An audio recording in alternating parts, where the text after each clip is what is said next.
o se hace énfasis más bien en la deidad de Jesús, ¿verdad?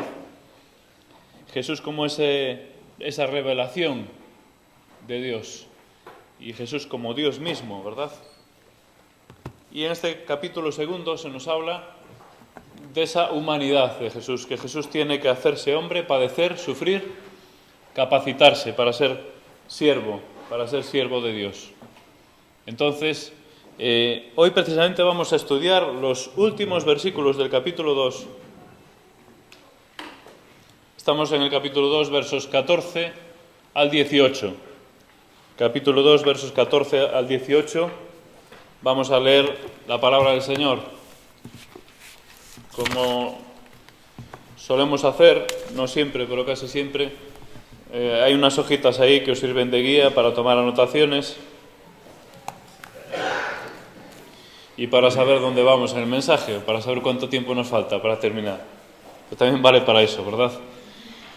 Pues vamos a leer lo que dice la palabra del Señor. Hebreos capítulo 2, verso 14, dice: Así que, por cuanto los hijos participaron de carne y sangre, Él también participó de lo mismo, para destruir por medio de la muerte al que tenía el imperio de la muerte, esto es, al diablo, y librar a todos los que por el temor de la muerte estaban toda la vida sujetos a servidumbre. Porque ciertamente no socorrió a los ángeles, sino que socorrió a la descendencia de Abraham, por lo cual debía ser en todo semejante a sus hermanos, para venir a ser misericordioso y fiel sumo sacerdote en lo que a Dios se refiere, para expiar los pecados del pueblo, pues en cuanto él mismo padeció siendo tentado, es poderoso para socorrer a los que son tentados. Hasta aquí la palabra del Señor, que el Señor la bendiga y que nosotros la apliquemos a nuestra vida. Bueno, yo encuentro aquí en este texto una palabra clave, me parece fundamental, importante, aunque a primera vista no lo habría señalado, pero sin embargo, viendo el texto con detenimiento, para mí la palabra principal o clave de este texto es la palabra socorrer. Porque ciertamente, dice verso 16, no socorrió a los ángeles, sino que socorrió a la descendencia de Abraham. Después, en el verso 18, al final de todo, vuelve a mencionarlo, diciendo que Jesús es poderoso para socorrer a los tentados. Esta palabra es una palabra un poco rara en griego, que dice epilambanomai. Literalmente es echar mano, asirse, agarrar, ¿verdad? Es eso. ¿Recordáis cuando Pedro se echa a andar sobre las aguas y se hunde? Empieza a hundirse, ¿verdad? Entonces Jesús le echa la mano. Esa es la palabra que se utiliza allí también en aquel texto. La palabra de que alguien se hunde y te agarro. No, tú no te hundes, que yo te voy a socorrer. Esta es la palabra. Y esto es, creo yo, el texto clave, el asirse, ¿no? Jesús se hace hombre para nosotros que nos estábamos hundiendo, nos coge, nos sujeta, nos sostiene, nos agarra. Ese es el sentido de esta palabra. Esta historia, precisamente, que acabamos de leer, nos habla de un rescate. Hoy en día se habla de rescate para muchas cosas, ¿verdad? Rescate a los bancos, rescate a los países. En este caso vamos a hablar de un rescate especial, un rescate difícil también, que se realiza en circunstancias difíciles, como vamos a ver. En esta semana, no sé si viendo las noticias visteis una de las noticias, bueno, no salía en portada porque hay otras noticias, por desgracia, que ocupan las portadas de las televisiones hoy en día, pero una noticia de un hombre que se fue a pescar aquí en Galicia, en Valdoviño concretamente, y se cayó por el acantilado. Hubo que movilizar protección civil, bomberos, guardia civil, policía, un helicóptero para poder rescatarlo. No era un rescate fácil. Es más, fue necesario enviar un equipo que fuese y que bajase por el acantilado con sus medios, con cuerdas, etcétera, etcétera, para poder rescatarlo.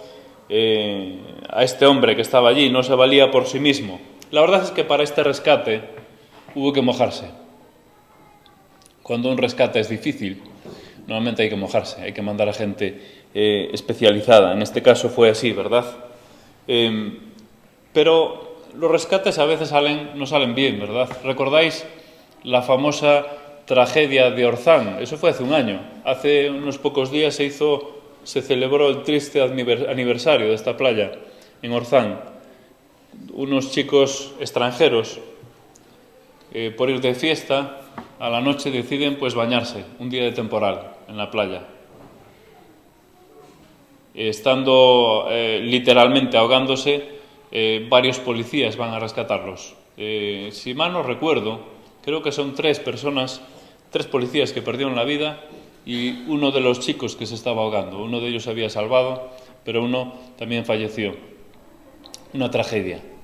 Por salvar a una persona, fallecieron, pues en este caso, los que fueron a salvarle. La verdad que es el mar es muy traicionero, ¿verdad? Muy complicado.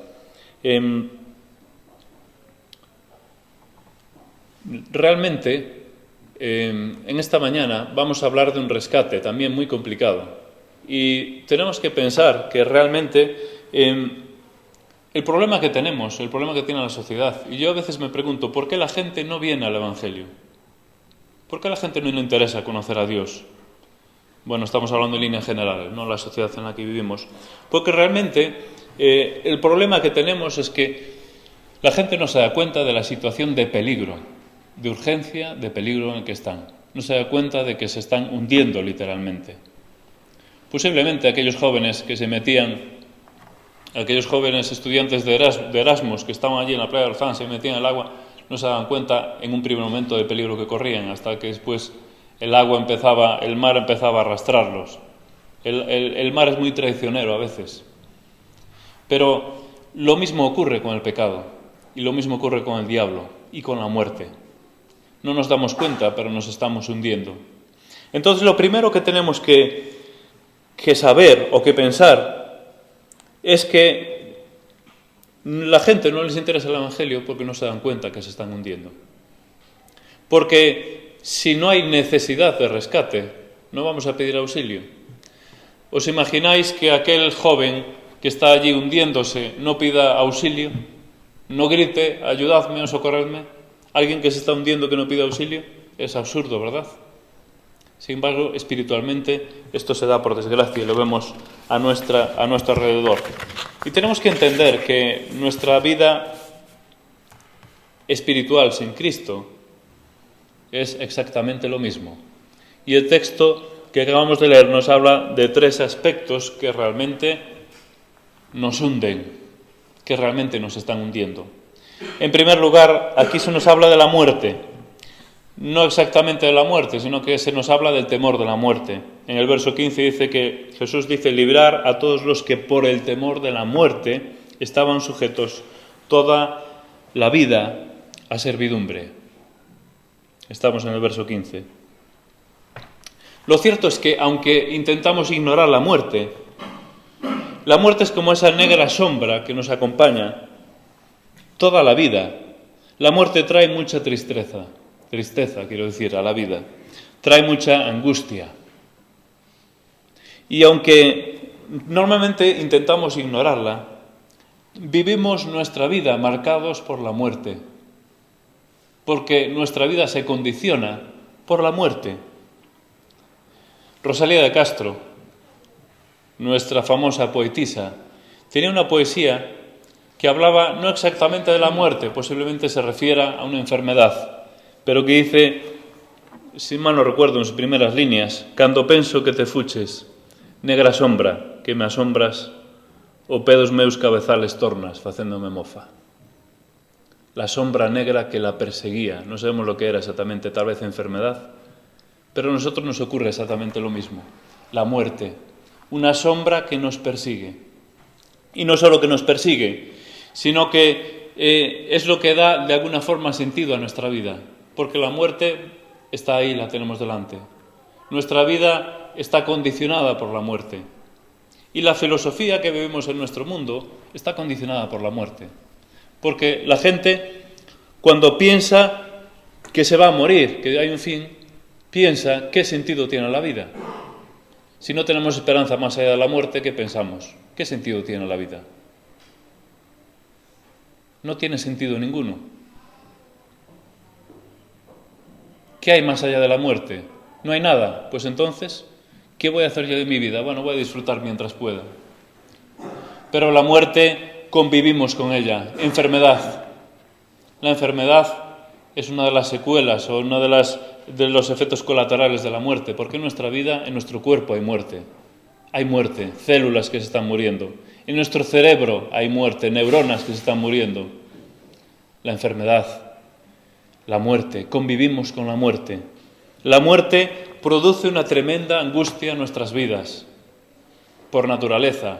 ¿Qué ocurre? Que intentamos obviarla, intentamos esquivarla, no pensar en ella. Entonces vivimos más tranquilos. La gente no se da cuenta que, bueno, sí lo sabe y se da cuenta que se va a morir. Pero a medida que pasan los años se da más cuenta, ¿verdad?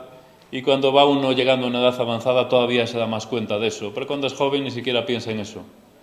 Pero la cuestión, la filosofía que nos enseña esta sociedad y este mundo es: no pienses en la muerte, intenta disfrutar la vida. Pero eso no es una realidad, porque la realidad es que todos vamos camino a la muerte. Y es lo que dice el texto: librar a todos los que por el temor de la muerte estaban durante toda la vida sujetos a servidumbre. Es decir, la muerte provoca un peso, una carga, una esclavitud en nuestras vidas. Y es lo que está diciendo este texto. Segundo lugar, ¿qué es la situación por la cual nos estamos hundiendo? No solo expuestos a la muerte, que es muy triste. No tenemos por qué ser así. No tenemos por qué estar sujetos y con esta carga, pensando que vamos a morir, con esta tristeza que nos embarga. En segundo lugar, aparte de eso, nos dice el texto en el verso 14, que habla de que el Señor destruye por medio de la muerte precisamente a aquel que tiene o que tenía, dice aquí, el imperio de la muerte, esto es, al diablo. El diablo es otro problema grave que tiene esta sociedad, que tiene este mundo. Pero tampoco lo cierto es que queremos verlo, o el mundo, la sociedad en la que vivimos no quiere verlo. Es una realidad que preferimos ignorar. Lo cierto es que Dios ha permitido que el diablo tenga mucho poder en este mundo. Hasta que Él se lo saque, como vamos a ver después. Él le va a sacar ese poder, pero Él ha permitido que mientras tanto tenga mucho poder en este mundo. Tanto así que dice que tiene el imperio de la muerte. Su función, ¿qué es lo que hace el diablo? Bueno, si lo decimos en líneas generales, ir en contra de todos los planes de Dios. Pero me gustaría destacar dos cosas concretas que encontramos en la palabra. Dos cosas concretas. Dos trabajos que hace el diablo. En primer lugar, pensando en aquellos que no creen en el Señor. Y en segundo lugar, pensando en aquellos que creen en Dios. 2 Corintios 4:4 dice: en los cuales el Dios de este mundo, haciendo referencia al diablo, dice, ha cegado el entendimiento de los incrédulos para que no vean el resplandor del Evangelio de la gloria de Cristo, que es la imagen de Dios. El trabajo, la función, y que está haciendo muy bien, y que está teniendo mucho éxito, especialmente aquí en Europa, es cegar a todas las personas y las naciones para que no puedan ver a Cristo, para que no puedan ver a Dios. En Europa está ocurriendo esto. El Evangelio está decreciendo. El diablo está consiguiendo tapar, que nadie vea la gloria del Evangelio, que nadie vea al Señor Jesucristo. Este es su trabajo para con los de afuera, una de las cosas que hace. Otra de las cosas que hace, que me parece interesante reseñar en esta mañana, para con los que sí creemos en el Señor, también tiene una labor importante que está haciendo, y muchas veces la está haciendo, por desgracia, con éxito en nuestras vidas. El apóstol Pablo, cuando escribe a los tesalonicenses, verso 5, capítulo 3, dice: por eso también yo, cuando ya no pude soportar más, dice, envié para informarme de vuestra fe, por temor a que el tentador, fijaros, os hubiera tentado y que nuestro trabajo resultara en vano. Tentarnos, como tentó al Señor Jesús, nos tiende lazos para que caigamos, y a veces lo consigue. Eso es su trabajo, uno de los trabajos principales que hace el diablo en la iglesia y que hemos de tener cuidado. Este trabajo que hace el diablo nos hunde un poquito más, agrava nuestra situación de peligro. Lo que pasa es que también la sociedad dice, no existe tal cosa, no existe el diablo. Entonces no hay problema, entonces no necesitamos ningún rescate. No necesitamos que nadie nos levante, nos coja, ¿verdad? Nos agarre y nos saque de hundirnos. Pero hay otro problema más que tenemos en la sociedad, en nuestras vidas, y que también nos hunde de forma grave. Y es precisamente el pecado, porque si os fijáis en los versos 17 y 18, habla de esto que hace el Señor con el pecado, que es expiarlo, para expiar los pecados del pueblo, pues en cuanto él mismo padeció siendo tentado, es poderoso para socorrer a los tentados. Aquí se nos habla de pecado. El pecado está haciendo verdaderos estragos en esta sociedad, estragos, pero tampoco queremos verlo. Tampoco queremos ver el problema del pecado en la sociedad. Pero lo vemos a todos los niveles, y en este país últimamente se ve de forma especial en todos los niveles, desde los estamentos más altos de este país, donde vemos corrupción, mentira. Esto es el pan de cada día, podemos abrir los periódicos y leer la prensa todos los días, pero también hasta las capas más bajas, podemos decir, o hasta los ciudadanos de a pie, como se suele decir, los cuales muchas veces salimos a protestar, nos quejamos de los poderes políticos y públicos, sin embargo nosotros, si podemos defraudar, defraudamos. Si podemos mentir, muchas veces mentimos. Claro, son mentiras sin importancia. El pecado está arruinando nuestras vidas y nuestras familias y nuestra sociedad. Una sociedad totalmente descompuesta. Una sociedad que no tiene, que está perdiendo los valores totalmente. Y esto se ve. Y los valores cristianos, que muchos ridiculizan, se están perdiendo también en nuestra sociedad. Y esto tiene sus consecuencias. Y va a tener sus consecuencias peores todavía. Pero esto es la consecuencia del pecado. Esto es la consecuencia de que es algo que todavía nos ayuda a hundirnos un poco más. Y si nosotros lo que hacemos es restar importancia, y lo que tendemos a hacer con el pecado es restar importancia, desde luego la gente no creyente es lo que hace. Eso no tiene importancia, eso no tiene mayor. Bueno, le damos importancia a lo que nos interesa que la tenga. Pero cuando se trata de nosotros le sacamos importancia, ¿verdad? Y aquí, en este país, últimamente se ve que cada uno, según sus intereses, tanto a nivel de medios, a nivel de políticos, a nivel desde arriba hasta abajo, cada uno promueve, ve, lee o difunde lo que le interesa, habla de lo que le interesa, pero no, aquello que le afecta, cuidado, no, esto mejor no tocarlo. Esta es la sociedad en la que vivimos. Y esto es fruto del pecado, uno de los frutos del pecado.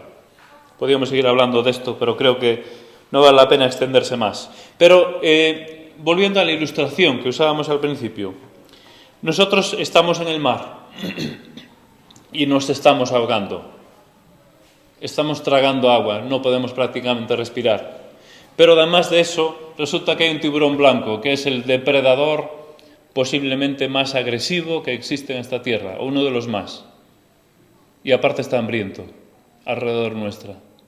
Pero aparte de eso, resulta que tenemos una capa de petróleo, o como se llama aquí en Galicia, una palabra que se exportó a todo el mundo, de chapapote, que nos cubre.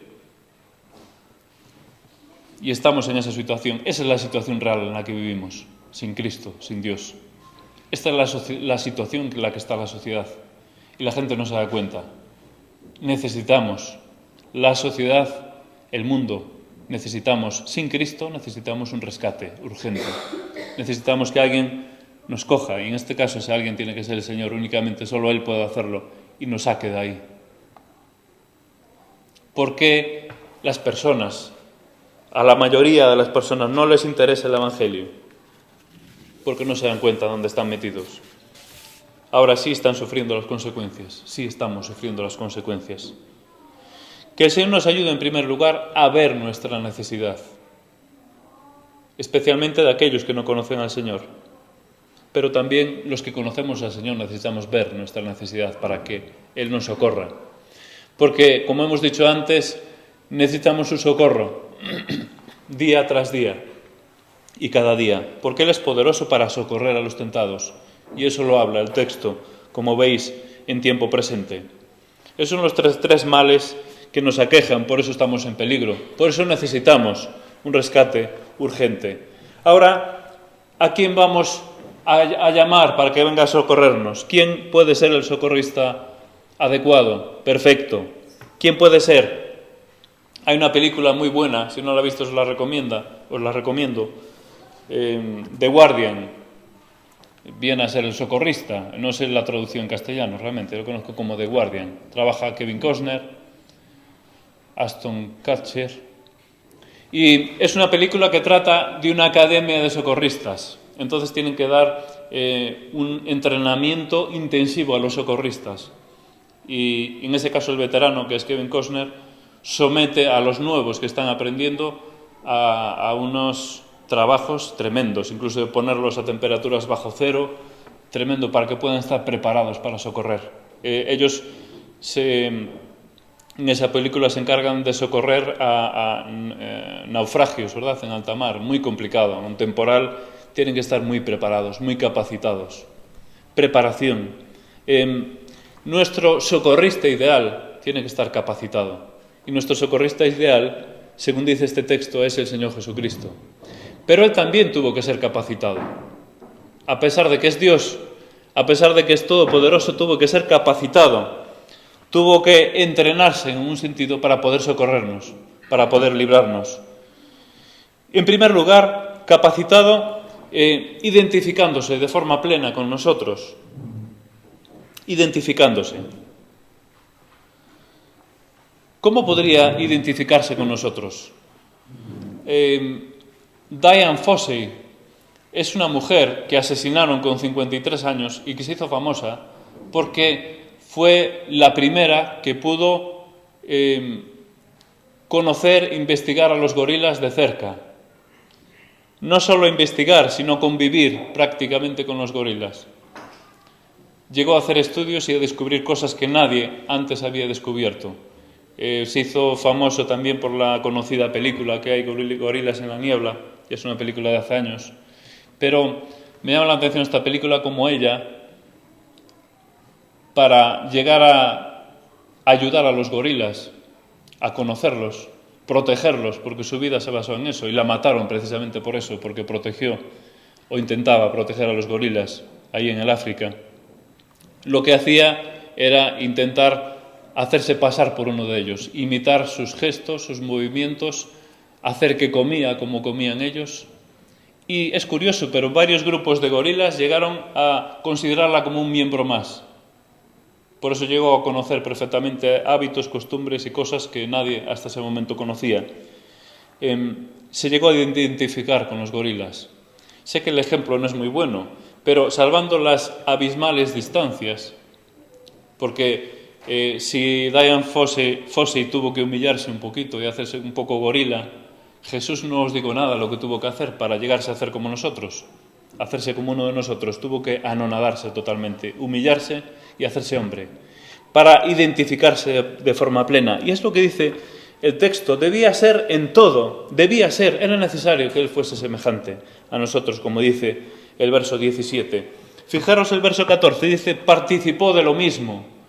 Verso 17, debía ser semejante a sus hermanos. Y la palabra semejante no es igual, es similar. Y hay una clara diferencia. La diferencia es que Él era con nuestra semejanza, pero sin pecado. Esa es la gran diferencia. No obstante, a pesar de que era sin pecado, tuvo que de alguna forma convivir con el pecado, convivir con la vieja naturaleza, pero Él lo hizo sin pecado. Dice que también el verso 18, como leemos aquí, padeció siendo tentado. ¿Para qué? Para ser poderoso, para socorrernos. ¿Os fijáis cómo tiene que identificarse plenamente con nosotros? Decíamos antes que los socorristas, para ser buenos socorristas, tienen que mojarse. Tienen que bajar al agua, nadar. Tienen que ir al acantilado, bajar, o los de alta montaña.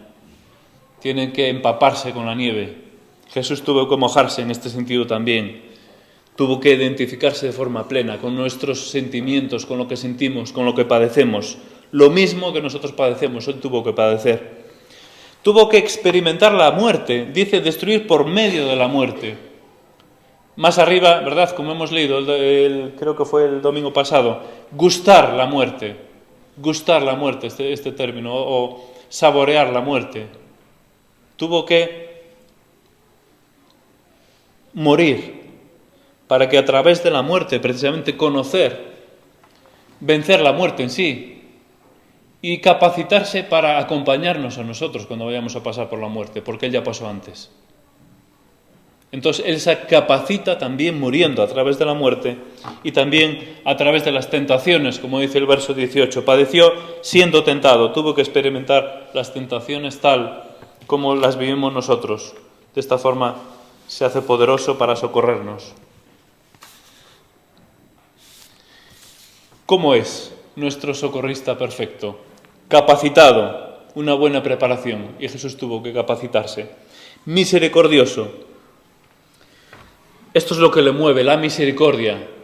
Pero no una misericordia solamente que mira desde arriba, porque nosotros, si vamos en un helicóptero, podemos lanzarle un salvavidas o lanzarle una camilla, y que se suba a la camilla, subimos para arriba y ya está.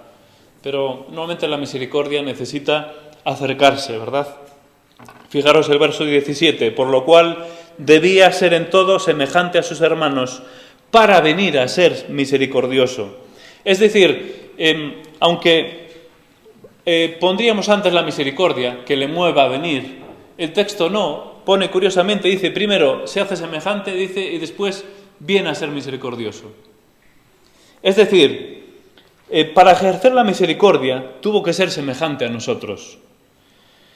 Es una misericordia que se practica desde la cercanía. Dios tuvo compasión desde los cielos, cierto, pero para poder ejercer esa perfecta misericordia tuvo que venir, tuvo que hacerse como uno de nosotros y tuvo que practicar esa misericordia de cerca.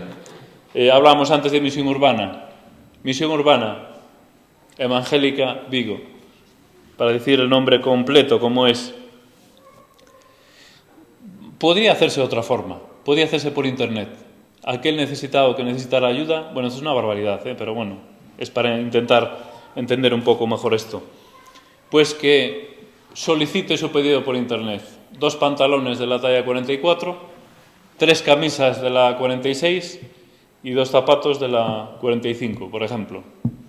Entonces, allí están los colaboradores, una buena parte de ellos están aquí presentes, miran el pedido y preparan un paquete, llaman a Seur o a otra agencia de transporte y se lo envían, ¿verdad? Podría hacerse así.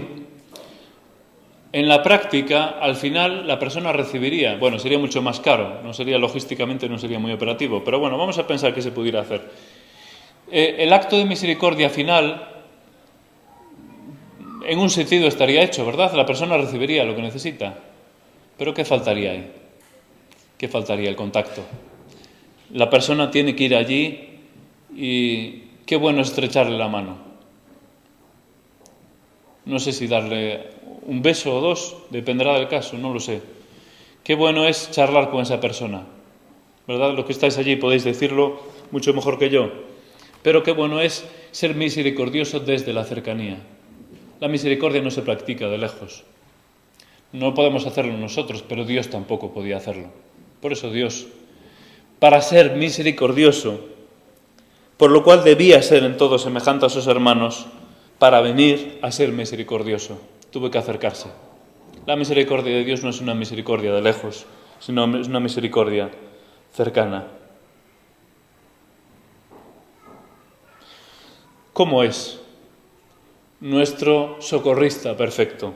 Capacitado, misericordioso, y aquí dice también fiel sumo sacerdote. Dice en lo que a Dios se refiere, y nos recuerda que Jesús es mediador. La función del sumo sacerdote en el Antiguo Testamento era mediar entre el pueblo y Dios. Es lo mismo que hace Jesús. Por un lado extiende sus brazos de misericordia a nosotros, pero por otro lado atiende las demandas de justicia de Dios.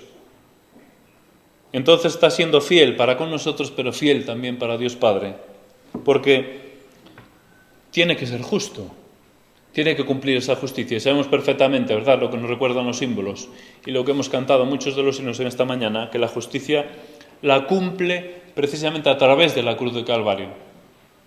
Ahí se cumple la justicia. Dios Padre ajusticia el pecado en su propio Hijo. Entonces, Él es el fiel sumo sacerdote, el socorrista fiel. No solo misericordioso, sino fiel. Y en cuarto y último lugar, en cuanto a cómo es nuestro socorrista, lo que nos dice el texto, que es poderoso. Poderoso para socorrernos. Poderoso podemos interpretarlo mal. Aquí no se refiere tanto a Dios Todopoderoso, el Shaddai. No se refiere a esto. No se refiere a el sentido de que es todopoderoso, y lo es. Y lo es, en ese sentido, que tiene poder para todo, ¿verdad? Todopoderoso. Pero aquí el texto se refiere a otra cosa. Aquí el texto se refiere a que es capaz, a que está capacitado. Fijaros el texto lo que dice, padeció siendo tentado, por cuanto padeció siendo tentado, es poderoso.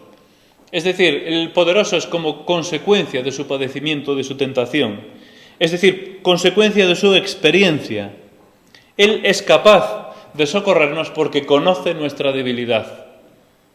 Desde luego también porque es Dios y que es todopoderoso, pero especialmente el texto se refiere a porque conoce nuestra debilidad, porque pasó por nuestra debilidad, porque fue tentado en todo. Fue tentado en todo, según nuestra semejanza. Obviamente no va a pasar por todas las tentaciones que pasemos nosotros, pero pasó por nuestra naturaleza y nos comprende perfectamente. Por eso es poderoso en este sentido. Conoce perfectamente lo que pasamos y Él está capacitado para socorrernos en nuestra debilidad. La cuestión es de que nosotros queramos recurrir a este socorrista perfecto. Así es nuestro perfecto socorrista. Capacitado, misericordioso, fiel y poderoso. Y en último lugar, vamos a ver en qué consiste ese rescate. Porque hay un rescate, y a lo largo de lo que hemos dicho ya va implícito, ¿verdad? Todo esto. Hay un rescate. El texto nos dice, en primer lugar, destruir al que tenía el imperio de la muerte. Literalmente, aquí el término es sacar el poder, inutilizar, dejar impotente, inutilizar. Aquel que se le había dado el poder, y a Satanás, al diablo, Dios le ha permitido que tenga poder. Pero llega un momento que le saca todo el poder, lo inutiliza. No está mal traducido, en absoluto destruye, pero bueno, el término más exacto sería inutilizar, dejar sin poder. Podríamos pensar en atar, ¿verdad? El término que aparece allí en Apocalipsis. Destruir al diablo, aquel que tenía el imperio de la muerte. En segundo lugar, librar a los que están sujetos a servidumbre. Lo que hablábamos antes, ¿verdad? La angustia que nos produce la muerte. La sombra, la negra sombra que nos asombra, como decía Rosalía, la tenemos ahí, la muerte. Y convivimos con ella. Y mueren seres queridos y nosotros vamos a pasar por ella. Sin embargo, dice, nos libra. Y el creyente, el que confía en el Señor, no está librado de la muerte porque tenemos que pasar por ella. Tendrá respeto a la muerte, pero no debe tener terror a la muerte, ni angustia ante la muerte como tienen los no creyentes. Y yo sé que es fácil decirlo, pero cuando nos acerquemos a la muerte mete respeto, como suele decir. Sin embargo, el creyente, el que confía en el Señor, sabe que tiene la victoria, sabe que el Señor Jesús venció la muerte. Y para vencerla fue necesario que muriera. Necesariamente tuvo que morir para vencerla y resucitar. Si no, no podría vencerla. Esto nos da garantías a que cuando pasemos nosotros nos va a acompañar. Cuando ande por valle de sombra de muerte, no temeré mal alguno porque tú estarás conmigo. Esta es nuestra confianza. Él está capacitado para acompañarnos cuando nosotros tengamos que pasar por la muerte. A no ser que Él venga antes, que también puede ser. Ahora, no es normal, no es lógico que nosotros tengamos el terror, como tienen los no creyentes, aquel que no tiene esperanza, aquel que dice que detrás de la muerte no hay nada. ¡Qué angustia tremenda tiene que ser la muerte! Nosotros, hermanos, tenemos una esperanza gloriosa que tenemos que disfrutar, que tenemos que agarrarnos a esa esperanza. Y el Señor nos saca de eso cuando confiamos en Él. Lo que pasa es que, lógicamente, tenemos que volver a Él. Tenemos que volver a Él cada día. Destruir al diablo, librar a los que están sujetos a servidumbre por causa de la muerte. Expiar los pecados del pueblo, esos pecados que estragan nuestra sociedad, que hacen verdadera ruina de la sociedad, de las familias y de muchas iglesias también. Y de la Iglesia de Dios en muchos sitios. El pecado hace verdaderos estragos, pues el Señor también nos libra, expía el pecado. Y esta función la hace precisamente como sumo sacerdote. Y en cuarto lugar, socorrer a los tentados. Y esto nos hace pensar de forma personal. Él me ayuda en mi debilidad. Él está intercediendo delante del Padre y me atiende en mi pequeña debilidad cada día. No solo a nivel general está el Señor intercediendo, sino particularmente. Él está velando por mí. ¿Recordáis cuando el caso de Pedro? Él dice, yo he pedido para que tu fe no falte. Vale, este es un caso especial que el Señor Jesús intercede por Pedro, pero el Señor Jesús intercede por cada uno de nosotros. No nos olvidemos. Desde luego si creemos en Él. Así que debemos confiar que Él es poderoso porque fue capacitado para ello, para atendernos y para socorrernos. Debemos acudir a Él y buscar ese socorro. Ahora bien, el rescate que vemos aquí se habla en pasado.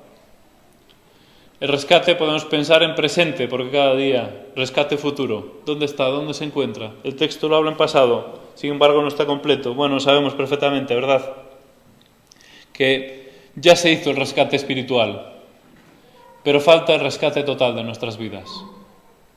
Tenemos que convivir con el pecado, con la muerte. El Señor Jesús llegará ese día que nos transforme, que nos rescate, que nos saque totalmente.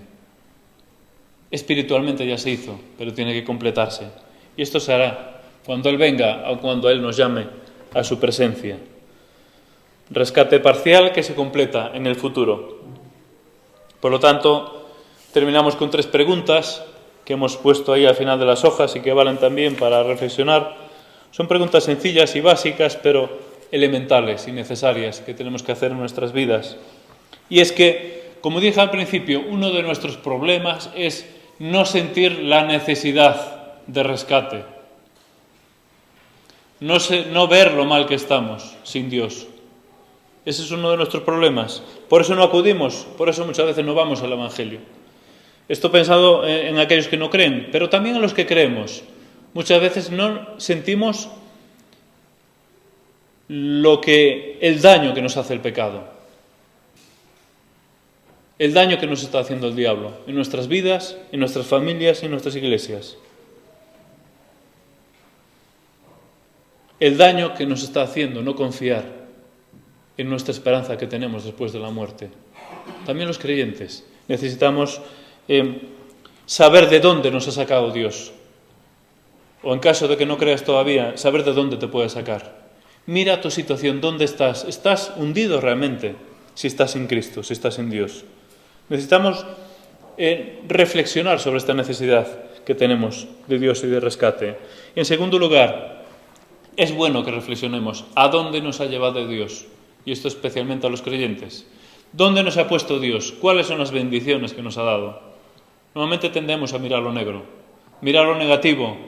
Necesitamos mirar lo que Dios nos ha dado, cómo Dios nos bendijo, dónde nos ha puesto, cómo nos ha sacado, librado del temor de la muerte, de la angustia que tenemos en la muerte, cómo nos ha justificado delante de Dios Padre, cómo nos ha limpiado el pecado, cómo nos ha dado la inmunidad ante el diablo si nosotros confiamos en Él, porque el diablo no puede tocar nuestra vida si Él no lo permite. ¿Sabes dónde te ha llevado el Señor? ¿Sabes dónde te ha puesto? No solo de dónde te ha sacado, sino dónde te ha puesto. Podríamos seguir hablando, ¿verdad? Pensando en dónde nos ha puesto sobre la roca. Y una relación nueva con el Señor. Y por último, en tu día a día, lo que hablábamos antes. Él nos socorre, es poderoso para socorrer, presente diariamente a los tentados. Estamos acudiendo al Señor a buscar ese rescate, esa ayuda, ese cuidado que tiene de nuestras vidas, o buscamos nuestra ayuda en la familia, en los amigos, en compañeros, en personas de la Iglesia. ¿Dónde está nuestro socorro? Ojalá que el Señor nos ayude a volvernos y a buscar nuestro socorro en Él. Vamos a terminar con una oración y nos despedimos hasta la tarde a las 7, que nos veremos aquí, si el Señor lo permite. Te damos gracias, Señor, por tu presencia, no solo en esta mañana, sino en nuestras vidas. Gracias, Señor, porque en tu palabra vemos una riqueza insondable y vemos cómo el Señor Jesucristo es para nosotros el perfecto socorrista que nos ha socorrido de nuestra dramática situación, de hundirnos, de estar acosados por el diablo, de estar totalmente ennegrecidos por el pecado. Sin embargo, tú nos has rescatado. Gracias, Señor, porque esto supone un cambio total para nuestra vida. Supone recibir bendiciones indescriptibles para nuestra vida. Te pido, Señor, que en esta mañana a cada uno de nosotros nos ayudes, en primer lugar, a ser conscientes de dónde nos has rescatado. Y si todavía no hemos confiado en ti, ser conscientes de la necesidad que tenemos de venir a ti, porque nos hundimos. En segundo lugar, Señor, te pido que nos ayudes a saber y a ser conscientes de saber dónde nos has puesto, de saber que tenemos una nueva relación contigo, de que podemos disfrutar de tu presencia y de tus bendiciones, que son también innumerables. Y Señor, queremos también pedirte en esta mañana que nos ayudes a acudir a ti diariamente, sabiendo que tú eres nuestro abogado, nuestro intercesor, aquel que nos socorre cada día, en cada situación de nuestra vida. Ayúdanos a acudir a ti, sabiendo que tú eres perfectamente capacitado y estás capacitado para ello. Gracias, Señor, por la esperanza preciosa que tenemos de saber que tú nos vas a guiar mucho más allá de la muerte. Gracias por esta confianza. Y cuando flaquee, Señor, esta confianza, te pido que nos ayudes a reforzarla en ti.